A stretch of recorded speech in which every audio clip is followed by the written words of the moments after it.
Hello students, class 9th में हमारा chapter जो चल रहा है वो है चतुर्भुज और इसकी प्रश्नावली 8.1 के क्वेश्चन नंबर 12 को इस वीडियो में हम डिस्कस करने वाले हैं। 12 में आपको क्या दे रखा है कि जो ए बी सी डी है ये एक समलंब है, ट्रिपीजियम कहते हैं, जिसकी प्रॉपर्टी होती है कि ये वाली लाइन जो है इस वाली लाइन के क्या हो, समांतर हो, पैरेलल हो। साथ ही साथ हमें दे रखा है कि ये जो ए डी लाइन है ये इस बी सी लाइन के बराबर है और बाकी ये सारी की सारी चीज़ें प्रूफ करने के लिए यहाँ पर कहा है। तो ये डायग्राम मैंने यहाँ पर बना लिया है।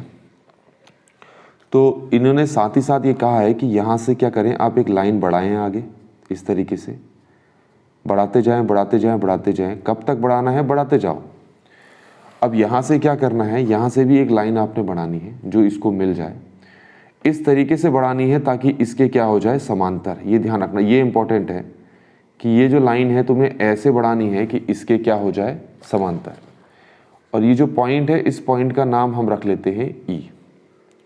तो जो समलंब पहले ऐसे दे रखा था अब उसको हमने इस रूप में बना लिया है। तो ध्यान रखना, सबसे पहले तो हमें प्रश्न में दे रखा है कि जो ए बी है वो डी सी के समांतर है। तो अगर ए बी इसके समांतर है और बाद में हमने ए बी को ई तक बढ़ा दिया तो अब हम ये भी कह सकते हैं कि ए ई जो है वो डी सी के क्या है, समांतर। तो सबसे पहले तो हम लिखेंगे कि जो ए बी है वो समांतर है किसके, डी सी के। ए बी समांतर है डी सी के। या हम ये कह सकते हैं कि जो ए ई है वो डी सी के समांतर है। ए ई है वो किसके समांतर है, डी सी के। ये पहला।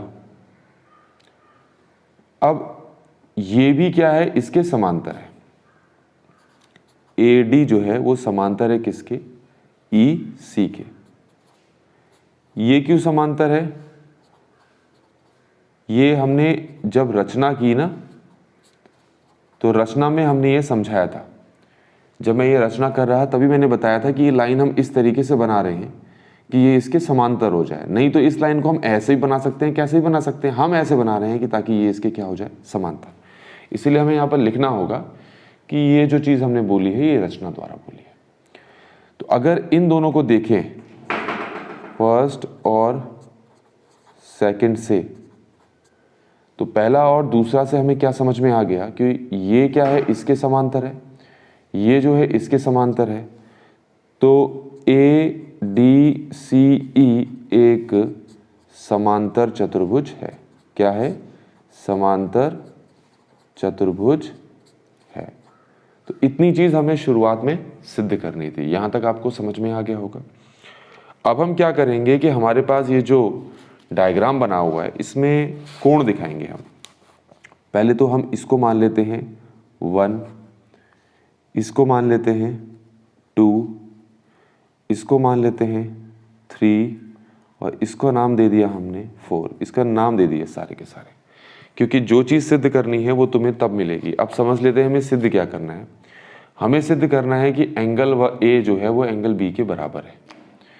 एंगल ए को हमने क्या नाम दे दिया, एंगल 1, और एंगल बी को क्या नाम दे दिया, एंगल 2। तो मतलब कि हमें सिद्ध करना है कि एंगल 1 किसके बराबर है, एंगल 2 के।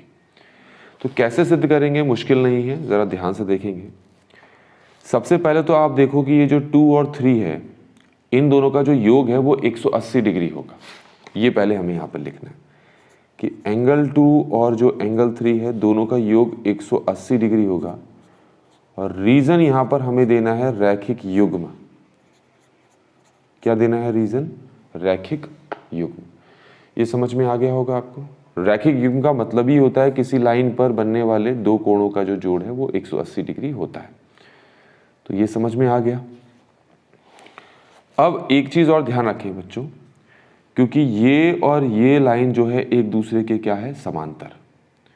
तो देखो ना, सी बन रहा है। जब समांतर होता है तो वहां पर सी ढूंढ सकते हैं, उल्टा सी और सीधा सी। ये देखो ये सी बन रहा है। तो जब सी बन रहा होता है तो उसके ये जो कोण होते हैं इनका योग भी 180 डिग्री होता है, क्योंकि इनको हम क्या बोलते हैं, अंतःकोण। तो हम यहाँ पर कहेंगे कि एंगल 1 जो है और जो एंगल 4 है इन दोनों का योग कितना है, 180 डिग्री। यहाँ तक समझ में आ गया होगा।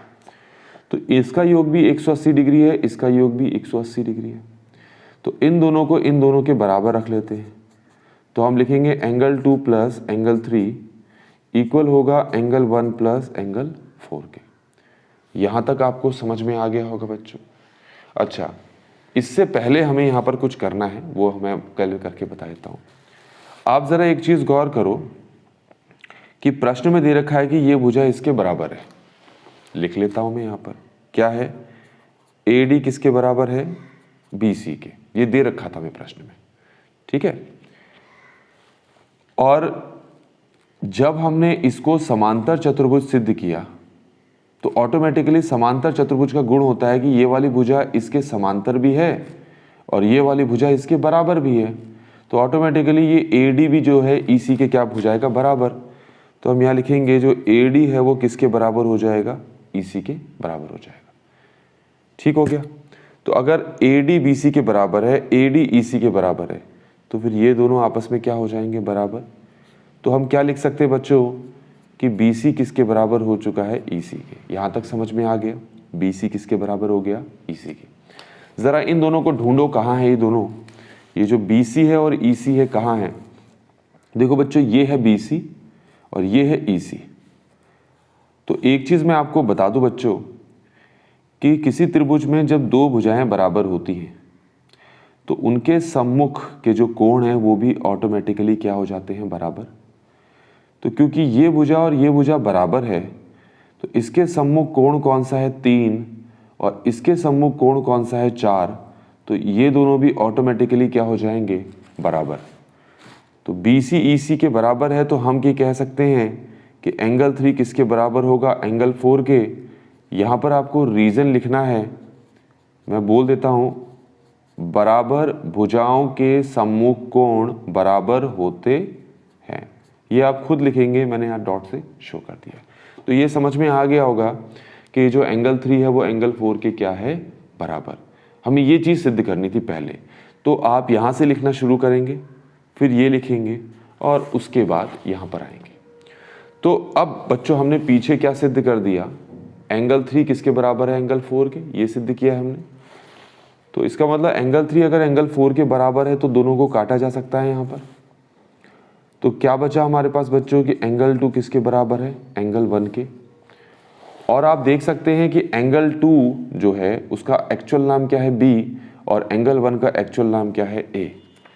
तो हम क्या करेंगे, एंगल 2 की जगह लिख लेंगे एंगल B और एंगल 1 की जगह क्या रख लेंगे बच्चों, एंगल A। तो इस तरीके से हमने ये फर्स्ट पार्ट को प्रूव कर दिया है। जो फर्स्ट पार्ट हमें प्रूव करना था वो हमने कर दिया है।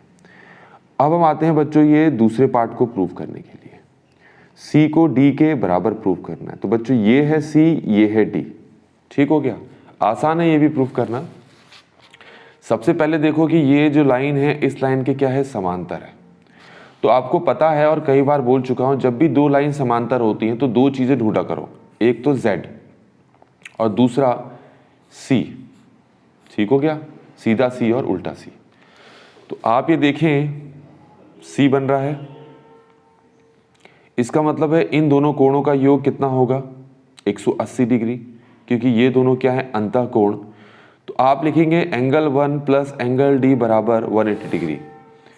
एंगल 1 प्लस एंगल D बराबर 180 डिग्री। यहाँ पर भी लिखना था, मैंने यहाँ पर लिखा नहीं, वैसे बोल दिया था ये अंतः कोण है। तो एंगल 1 प्लस एंगल D अंतः कोण हो गए। ऐसे ही ये देखो, ये भी तो उल्टा C बन रहा है, इस टाइप से बन रहा है। तो इन दोनों कोणों का योग भी कितना होगा, 180 डिग्री। मतलब 2 और C का योग, एंगल 2 प्लस एंगल C का योग भी कितना होगा, 180 डिग्री। तो इन दोनों के लिए आपको क्या लिखना है, अंतः कोण लिखना है। ये समझ में आ गया होगा। अब इन दोनों के योग को इन दोनों के योग के बराबर रख लो, क्योंकि इन दोनों का योग जितना है उतना ही इन दोनों का योग भी है। तो हम लिखेंगे कि एंगल 1 प्लस एंगल D बराबर होगा एंगल 2 प्लस एंगल C के। अब क्योंकि हम प्रूव कर चुके हैं कि एंगल 2 एंगल 1 के बराबर है तो ये दोनों एक दूसरे को कैंसिल कर देंगे। तो हमें बच्चों क्या मिल जाएगा, एंगल D एंगल C के बराबर मिल चुका है। तो इस तरीके से बच्चों हमने ये सेकंड वाला पार्ट भी प्रूव कर दिया है। तो अब हमें थर्ड पार्ट प्रूव करना है। अब थर्ड पार्ट प्रूव क्या करना है, उसके लिए मुझे डायग्राम दोबारा बनाना पड़ेगा। तो बच्चों ये मैंने डायग्राम दोबारा बना दिया यहाँ पर। तो तीसरे पार्ट में हमें प्रूफ करना है कि ABC त्रिभुज सर्वांग सम है BAD के। तो पहले देखो ABC त्रिभुज कहाँ बनेगा आपका, ABC, तो इसको इससे ज्वाइन कर दो तो बन गया आपका ABC त्रिभुज। इसको सर्वांगसम सिद्ध करना है BAD के, तो BAD कहाँ है देखो जरा, BAD, तो इसको इससे जोड़ देते हैं। तो अब बच्चों आपको यहाँ पर दो त्रिभुज मिल गए हैं। जरा मैं दोनों त्रिभुज को शेड करके दिखा देता हूँ बच्चों। एक तो ये है त्रिभुज, इस त्रिभुज में ये भुजा आ रही है, ये भुजा आ रही है और ये पूरा का पूरा कोण आ रहा है। दूसरा त्रिभुज देखो ये है, इस त्रिभुज में क्या है, ये भुजा है, ये भुजा है और ये कोण पूरा का पूरा आ रहा है।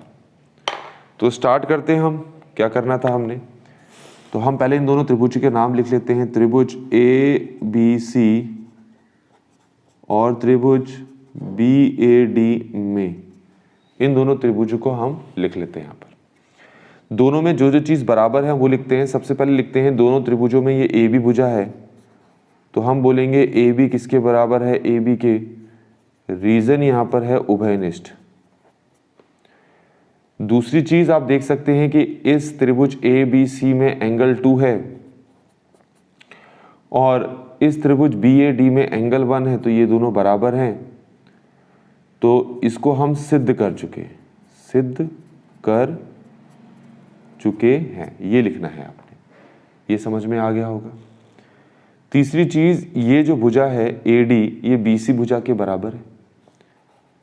BC भुजा AD भुजा के बराबर है। क्यों बराबर है ये दोनों, क्योंकि प्रश्न में ही दिया है ये। आप अगर प्रश्न में देखोगे तो उसी में ही दे रखा है, ये जो AB है BC, AD गलत लिख दिया, ठीक है, ये दिया हुआ नहीं है, ये हमने सिद्ध किया है। ठीक है, ये सिद्ध किया है कि BC किसके बराबर है आपका, AD के, है ना। ये हमने सिद्ध किया था जब हमने ADCE को एक समांतर चतुर्भुज सिद्ध किया था, उसके बाद हमने ये चीज़ सिद्ध की थी।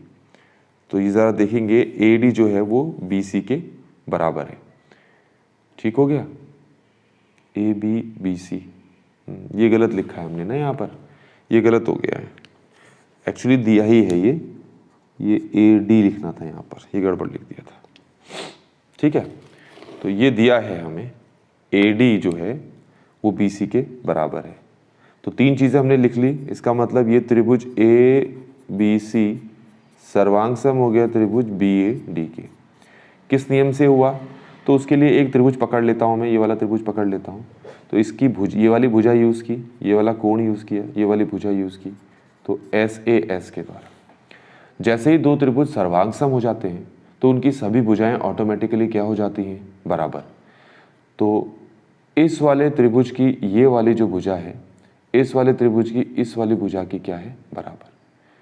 तो अब आप ये कह सकते हो जो AC है वो किसके बराबर है, BD के।